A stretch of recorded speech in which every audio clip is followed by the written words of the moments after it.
Welcome to another episode of the Collective Social Network Live, where we talk to grassroots campaigns, and wish them, luck. And here today with us is Oprah Revish, who's running for Lansing City Council, hmm the second ward, is my understanding. Oprah, thank you so much for being here with us.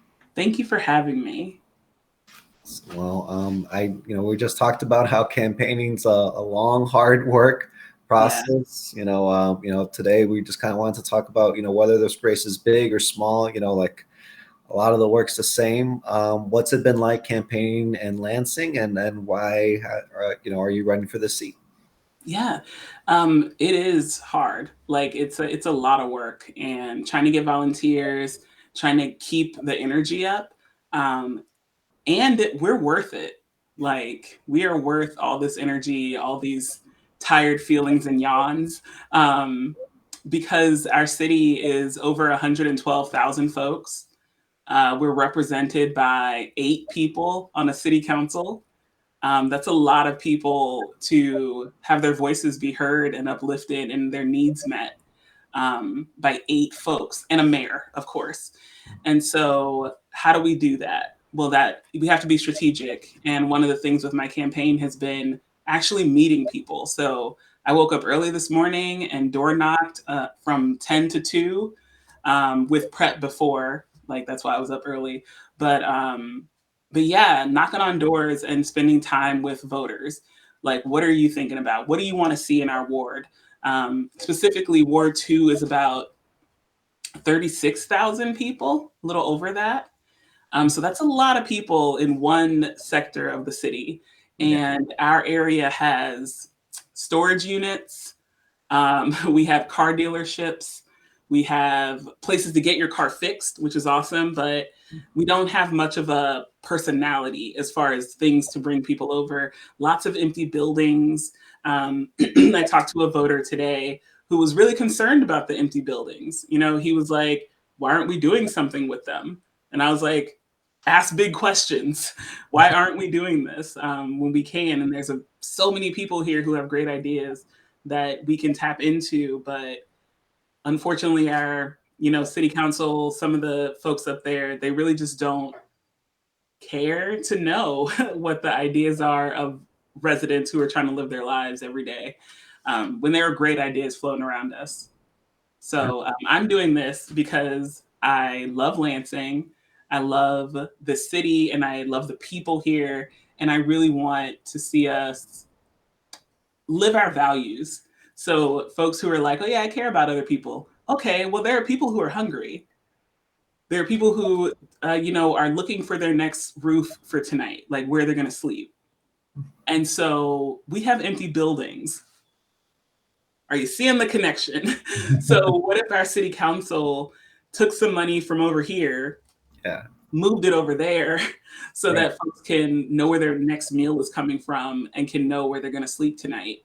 Mhm. Um, yeah, we can't expect folks to do better by themselves if we don't do better by them as well.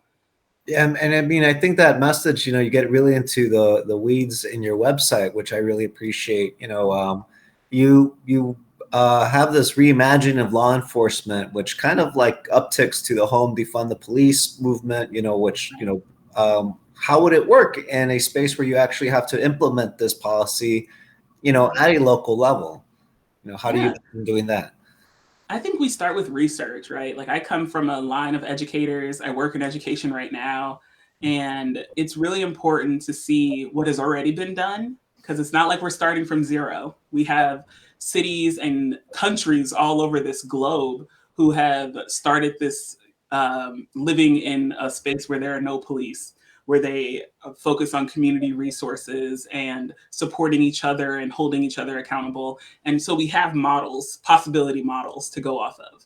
So I want to start there, looking at what they did and are doing and how can that work in our city. So what works, what doesn't, how can we move and shape something that actually will work for us.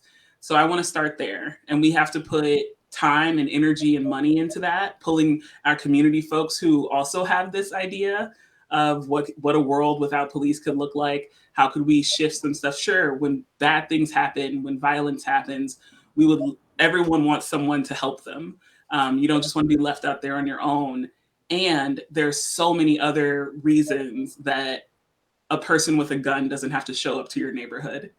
Um, so what if we look at those numbers as well? Pull the transparency report and see there were this many calls that didn't call for a person with a gun to show up. Mhm. So what if we take that amount of money out right off the top and put that into our schools, put that into our mental health services, into housing people, so Mhm. that now folks can have an address, which means they can get a job, and they can start working from that surviving to thriving trajectory, you know? Uh, Yeah. so I'm interested in starting there and then working our way out. So really listening to the voices of everyone to Mhm. figure out how this could actually work for us. There are some folks in our local government and in our community who, when I say we need to divest from the police, we need to invest in our community, they go, I love police.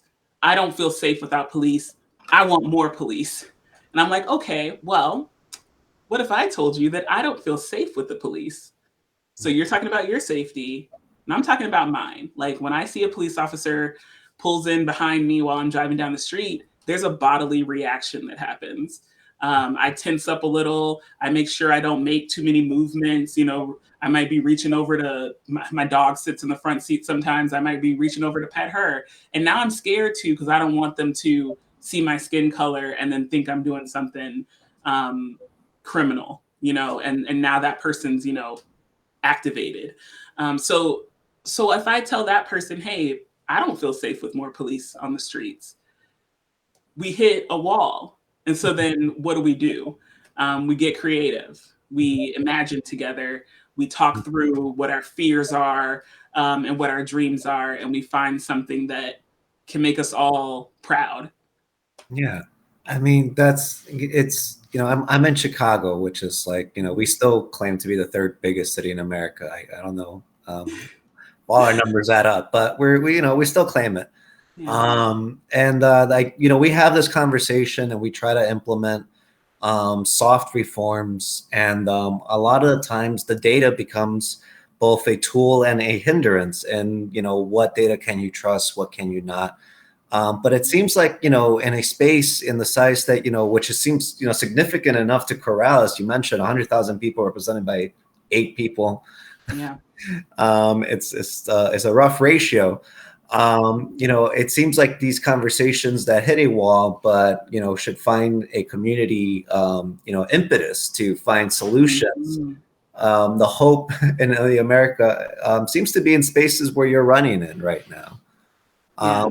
And it seems that a lot of these, hopeful endeavors for a better future for us, rely, counts on young candidates as yourself, but also a movement of younger people to push with an understanding of where the planet is heading and where our society is stuck in, and really are hungry to do something about it. So, how do you reach them, and how can they get involved in your campaign? Yeah. How do I reach like the younger folks with like Yeah. all the hope and opinions and stuff? Yes. Lots of opinions. Gosh. So I mean, I'm putting my message out there as best I can. Oh, what? Oh, no, sorry. Oh, I saw you make a face. I was You like, know. yeah, I get my message out there as best as I can. I team up with folks like y'all, the collective, you know, and try to reach as far as I can. Because there's volunteer opportunities to knock doors with me. I bring snacks. So if you're in my area and you want to knock doors, if you want to come from Chicago, maybe you're out there, you can get on the train, little 3 hour ride, you know, make a day of it. Who knows? But they're out there. And I think the more that I go and knock on doors, like I'm going to doors that have a 22-year-old in there, a 30-year-old, a 40-year-old, and they're excited and want to volunteer. And then I tell them, oh, this is how you can volunteer and that sort of thing.